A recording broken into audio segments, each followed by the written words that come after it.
શું તમે કોઈ દેશના નેતા, વડાપ્રધાન, મુખ્યમંત્રી કે કોઈ પણ એમપી એમએલએ અથવા તો આઈએએસ આઈપીએસ ઓફિસરના છોકરાઓને સરકારી શાળામાં ભણતા જોયા છે? નહીં. કારણ શું?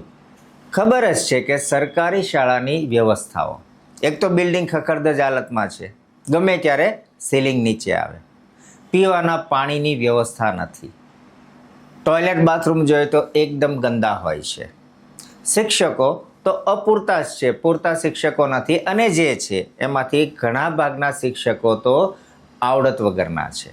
એટલે શિક્ષણનું સ્તર એકદમ નીચું છે. તો શું આ પરિસ્થિતિ આવી જ રહેશે? આમાં કોઈ સુધાર નહીં આવે ક્યારે? શું ગરીબના બાળકો સારું શિક્ષણ નહીં લઈ શકે? એક ઉપાય છે જો કરવામાં આવે તો. હું એવું કહું છું કે દેશમાં એવો કોઈ નિયમ કે કાયદો પસાર કરવો જોઈએ કે આ દેશના દરેકે દરેક નેતાઓ કે સરકારી બાબુઓના બધા જ બાળકો ફરજિયાતપણે સરકારી શાળામાં શિક્ષણ લેવું જોઈએ. જો આવો કાયદો આવે અને પછી જુઓ સરકારી સ્કૂલોની સ્થિતિ કેવી સુધરે.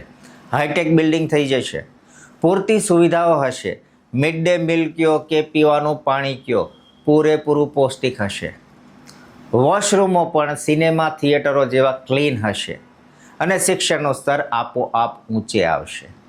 જો આવું કરીએ તો જ પરિસ્થિતિ સુધરે. કારણ શું છે કે જ્યાં પોતાના જ બાળકો ભણે છે એવા લોકોના બાળકો કે જેના હાથમાં સત્તા છે, તો આપોઆપ પરિસ્થિતિ સુધરી જશે.